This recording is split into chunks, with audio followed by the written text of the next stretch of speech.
Ouais. Isabelle, on vous retrouve. Donc vous finalement, j'imagine, vous avez eu une sexualité durant toute la grossesse. Ah oui, quasiment jusqu'au bout. C'était vraiment les meilleurs moments parce que, enfin, dans mon corps, tout était sublimé et c'était super. C'était vraiment très, très, très physique et très agréable. Et c'était important parce que j'avais un mari qui était très demandeur. Et si jamais on faisait pas l'amour pendant trop longtemps, il devenait vraiment désagréable. Donc, on était en phase, c'était bien. Oui, mais vous faisiez l'amour parce que vous en aviez envie, pas pour qu'il soit agréable. Aussi, On est d'accord. Oh, après, ça m'est arrivé dans le futur de le faire parce que, ben voilà, au moins il était tranquille. Après, moi, ça me déplaisait pas, donc il n'y a pas de problème. Bien sûr. De temps en temps, on peut le faire, on peut faire plaisir aussi à l'autre. Bien Oui. sûr, il y a pas, de toute façon, on a la liberté de faire ou de pas faire. Il faudrait peut-être se le rappeler plus souvent quand on parle de sexualité, parce qu'il y a quand même beaucoup d'injonctions maintenant dans la question de la sexualité qui sont pénibles. Et donc, vous avez finalement pratiquement pas arrêté de faire l'amour, peut-être 1 mois, 2 mois après l'accouchement quand même.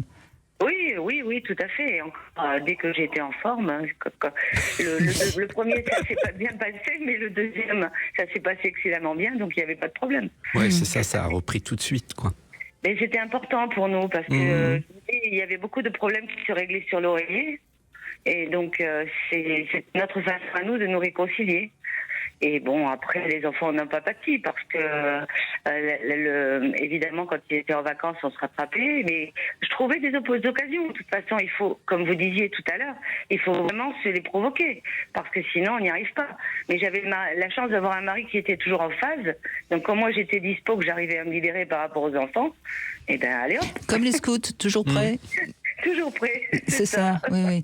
Non, mais ça, c'est important aussi, parce que quand les deux ont des fluctuations de désir, pour arriver à se retrouver au bon moment, c'est plus compliqué. Mais c'est là que c'est vraiment complexe, et c'est là que ça pose question pour beaucoup de couples, parce que si on devait faire un sondage, je pense qu'il y a quand même beaucoup de femmes qui, après un accouchement, n'ont pas votre désir de retrouver de la sexualité, qui sont pas pressées. Et c'est là que c'est compliqué. C'est d'aider à retrouver le chemin du désir dans la complexité d'un troisième qui vient d'arriver et qui prend beaucoup de place. Tout à fait, mais là je pense honnêtement que aussi l'homme a vraiment un rôle à jouer. Bien sûr. Parce que il y a des fois où vraiment j'avais pas du tout envie, mais après il suffisait qu'il fasse ce qu'il faut, quelques caresses, quelques câlins, etc. Et ça me mettait en phase. Mais de moi-même j'aurais pas demandé, si vous voulez. Donc, et d'ailleurs c'est un problème actuel, parce que beaucoup d'hommes n'osent pas aller bousculer un petit peu la nouvelle mère, la maman qui vient d'avoir un bébé, et ne pas vouloir du tout la bousculer. Alors, il n'est pas question, évidemment, de lui sauter dessus sans son consentement, mais il faut aussi un petit peu aller la bousculer, parce que sinon, il y a des femmes qui n'ont plus du tout, qui ne retrouveront pas leur désir. Oui, et puis la bousculer, non pas dans j'ai des envies, faut que tu t'occupes de moi, mais la bousculer aussi en gardant à l'esprit que on la bouscule pour elle. C'est oublie pas la femme en toi, oublie pas ta capacité à prendre du plaisir, oublie pas ça, c'est prends soin de toi. Parce qu'on va bousculer la femme en disant refais du sport, refais ceci, fais attention à toi, etc. Mais retrouve ta sexualité, devrait faire partie des injonctions. C'est sûr. J'ai toujours pensé que c'était très important de rester une femme tout en étant une maman. Bien sûr. Pour moi, c'était fondamental. Et après, c'est pareil, la maternité, on en fait toute une histoire. Bon, ça, il y a des femmes qui accouchent au bout d'un champ et qui repartent le lendemain.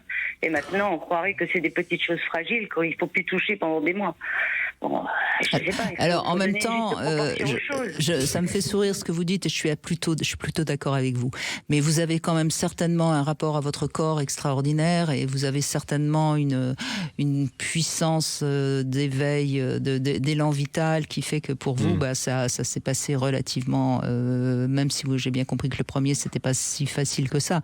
Mais il y a quelque chose, il y a certainement une grande force vitale chez vous. Oui, je suppose, mais il y avait aussi dans le fond de ma tête que j'étais une mère, certes, mais c'est pas parce que je devenais mère que je n'étais plus une femme. Oui, mais vous voyez là, vous nous donnez raison sur ce qu'on disait tout à l'heure, et c'est vrai que c'est important de le rappeler. Vous êtes quelqu'un qui a besoin d'avoir une sexualité. Vous en aviez besoin. Et à partir du moment où il y a eu un enfant, il n'était pas question que le fait d'avoir un enfant vous coupe de ça. Donc, votre sexualité, elle était déjà épanouie avant. Oui, oui, Voilà. c'est vrai. Et donc, ça fait partie de vous. Et je dirais même sans doute que le fait d'avoir été mère vous a rendue encore plus puissante. Plus sensible, c'est sûr. Plus sensible, oui. puissant, je ne sais pas, mais plus sensible, beaucoup plus, oui. Oui, oui, en tout cas, ça vous a libéré encore plus dans votre sexualité. Oui, ça, il n'y a pas de problème. Tout Oui, à fait, oui, parce que je parlais de la puissance au sens féminin, hein, je parlais pas de la puissance virile. Enfin, vous voyez, je parlais bien de cette ouverture que ça apporte à des femmes quand elles ont eu des enfants. Il y a une sorte de puissance féminine qui s'empare d'elles. Bien sûr, mais j'ai rarement vu cette puissance se poser sur une femme qui n'était pas déjà en accord avec sa sexualité. Donc c'est vraiment dans un ordre, soyez heureuse dans votre sexualité et la maternité viendra prendre place au milieu de ça et elle viendra pas contredire, au contraire, elle viendra aider à l'épanouissement. Par contre, si on fait des enfants parce que de toute façon on n'est pas très bien dans sa sexualité et ça reste malgré tout une des raisons pour lesquelles on est avec l'autre, on a envie d'enfants, mais on n'est pas très sexuellement active. Ça va être très compliqué derrière, parce que d'abord parce qu'on aura ce qu'on veut, on aura l'enfant, et qu'on n'aura pas plus envie de sexualité, et on aura encore moins de raisons d'en faire, puisqu'on voudra peut-être plus d'enfants. Donc oui, c'est dangereux De toute façon, c'est une réalité. Il y a des femmes qui ont envie de sexe parce qu'elles ont envie d'être enceintes et d'avoir des enfants. Et une fois que ça leur arrive, après ça s'arrête. Et c'est tout. C'est une réalité. Il faut pas la nier non plus. Et c'est vrai qu'elles n'en sont pas forcément conscientes, mais en tout cas, c'est ce qu'on entend. Merci beaucoup Isabelle pour ce joli témoignage plein de vie.